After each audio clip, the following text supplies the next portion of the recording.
नमस्कार।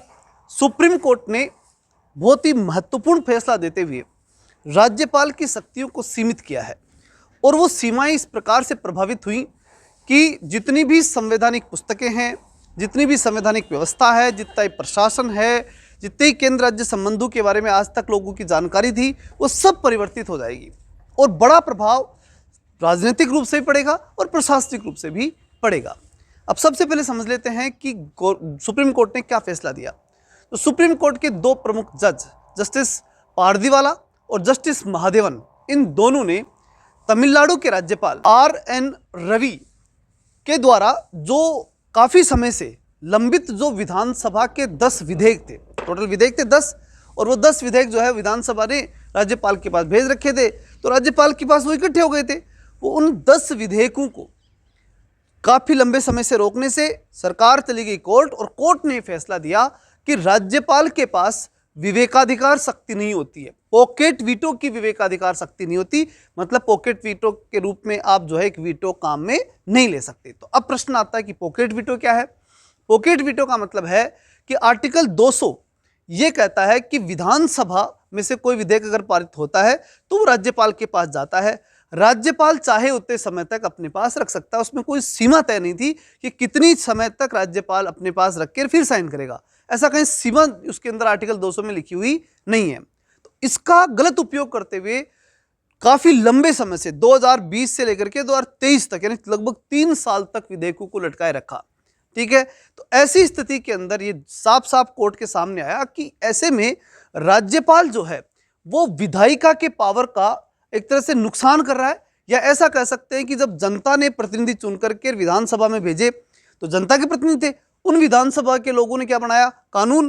तो यानी जनता ने कानून बनाया और फिर उस कानून को जो है वो राज्यपाल लेकर के बैठ गया। तो मतलब आर्टिकल 200 का गलत उपयोग हुआ। तो इस बात को लेकर के कोर्ट ने कहा कि एक 200 आर्टिकल जो है इसका गलत उपयोग नहीं कर सकते, कि जो है संविधान निर्माताओं ने ये थोड़ी कहा था कि आप लेकर के बैठ जाओ, जनता की भावनाओं का कद्र मत करो, ये बात संविधान निर्माताओं ने नहीं कही थी। इसलिए जो है ये इस विषय को स्पष्ट करते हुए सुप्रीम कोर्ट ने कहा कि कोई भी स्थिति में इसकी समय सीमा तय होना बहुत जरूरी है, और समय सीमा आर्टिकल 142 का प्रयोग करते हुए सुप्रीम कोर्ट ने तुरंत इस पर एक्शन लिया और एक्शन लेकर के कहा कि अब तक जितने जो 10 विधेयक जो राज्यपाल रवि के पास जो आए हुए हैं वो पूरे के पूरे अभी से और इसी समय से पारित किए जाते हैं, क्योंकि आर्टिकल 142 पावर देता है सुप्रीम कोर्ट को कि अगर कोई संविधान के विपरीत या संवैधानिक स्थिति का कोई उल्लंघन करता है तो एक विशेष पावर राज्यपाल सुप्रीम कोर्ट काम में लेकर के संविधान की रक्षा कर सकता है। तो उसने 142 का विशेषाधिकार काम में लिया सुप्रीम कोर्ट ने, और उन्होंने कहा कि जो विधायक होते हैं या विधानसभा जो होती है वो जनता का प्रतिनिधित्व करती है, जनता की इच्छाओं का प्रतिनिधित्व करती है, और अगर विधानसभा कोई विधेयक या कानून बनाती है तो उसकी समय सीमा निश्चित होते हुए राज्यपाल को निर्धारित समय में उसे पास करना ही होगा। अब एक बात और आती है, और वो ये कि जब भी विधानसभा में से कोई कानून राज्यपाल के पास जाता है तो उसके पास 3 पावर होते हैं राज्यपाल के पास। पहला पावर कि वो राष्ट्रपति के लिए रोक ले, दूसरा पावर कि वो अपने पास रोक ले, और तीसरा पावर कि वो विधानसभा को भेज दे। इस प्रकार 3 पावर होते हैं। तो तीनों पावर में थोड़ा थोड़ा संशोधन सुप्रीम कोर्ट ने कर दिया, और ये बड़ा महत्वपूर्ण है जो सबको जानना जरूरी है। सबसे पहली बात कि अगर राष्ट्रपति के लिए अगर आपको रोकना है तो 1 महीने के अंदर अंदर आपको राष्ट्रपति के पास प्रस्ताव भेजना है या राष्ट्रपति की सहमति के लिए भेज देना है। यानी विधानसभा ने पारित करके भेजा और फिर राज्यपाल क्या करेगा, उसे 1 महीने के लिए 1 महीने के अंदर अंदर कहाँ भेज देगा, राष्ट्रपति के पास। एक चीज़ तो ये 1 महीना डिसाइड हो गया, फिक्स हो गया ना, समय सीमा तय हो गई कि 1 महीने में आपको ये पहुंचाना है किसके पास, राष्ट्रपति के पास। दूसरी बात, राज्यपाल अगर खुद अपने पास डिसीजन लेने के लिए रोकता है तो वो 3 महीने का अधिकतम समय है, अधिकतम 3 माह के अंदर अंदर या तो उसे पारित कर दे, अन्यथा वो पारित मान लिया जाएगा, नहीं उसको पारित करना ही होगा। किसको, राज्यपाल को। अब तीसरी महत्वपूर्ण बात आती है कि अगर राज्यपाल विधानसभा के द्वारा पारित किए गए विधेयक को वापस पुनर्विचार करने के लिए विधानसभा को भेजता है तो उस स्थिति में एक बहुत बड़ी बात रहेगी कि पुनर्विचार करने के बाद, यानी विधानसभा ने विधेयक पारित किया, राज्यपाल के पास भेजा, राज्यपाल ने उसे पुनर्विचार करने के लिए फिर से कहाँ भेजा, विधानसभा के पास। तो विधानसभा ने पुनर्विचार भी किया, कर लिया, पुनर्विचार करके फिर कहाँ भेजा, राज्यपाल के पास साइन करने के लिए। तो भाई फिर उसके बाद मात्र उसके पास कितना समय बचेगा, 1 महीना, 1 महीने के अंदर अंदर उसे साइन करना पड़ेगा। अब 1 महीने से ज़्यादा टाइम एक अपवाद के रूप में हो सकता है तब जब पहले भेजा गया था विधेयक और दोबारा भेजा गया विधेयक, इन दोनों में कुछ अंतर हो तो 1 महीने से ज़्यादा का समय वो ले सकता है, अन्यथा राज्यपाल उसके अंदर ज़्यादा समय खराब नहीं कर सकता। तो इस प्रकार से टाइम बाउंडेशन कर दिया सुप्रीम कोर्ट ने, किसका?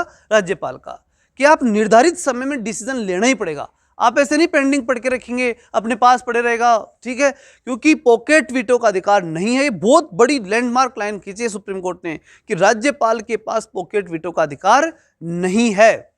ये बात स्पष्ट रूप से कह दी है और ये संवैधानिक रूप से हमें परमानेंट रूप से मानते हुए ही भारत के सभी राज्यपालों पर चीज लागू हो जाएगी। तो इस प्रकार से ये बड़ा फैसला था। अब इसमें एक जो बात आती है कि इसका प्रभाव क्या पड़ेगा, तो प्रभाव में सबसे बड़ी बात होगी कि राजनीतिक उपयोग जो राज्यपाल का होता है, क्योंकि जब केंद्र में और राज्य में सरकारें अलग अलग होती है तो राज्यपाल को जो है यूज किया जाता है और ये कहा जाता है कि वहाँ की सरकार के कुछ महत्वपूर्ण विधेयक जो हैं वो आपको पारित नहीं करने हैं, और इस प्रकार से जो है वो राज्यपाल का गलत उपयोग कर लिया जाता है।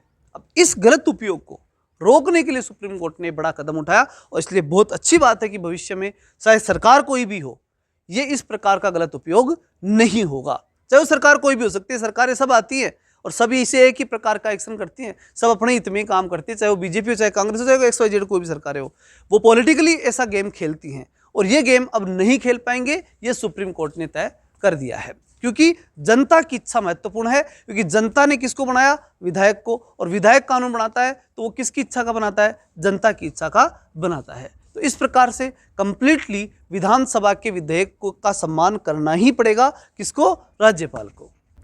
तो ठीक है, ये था एक महत्वपूर्ण कॉन्सेप्ट जो बड़ा बदलाव है, ऐतिहासिक फैसला है।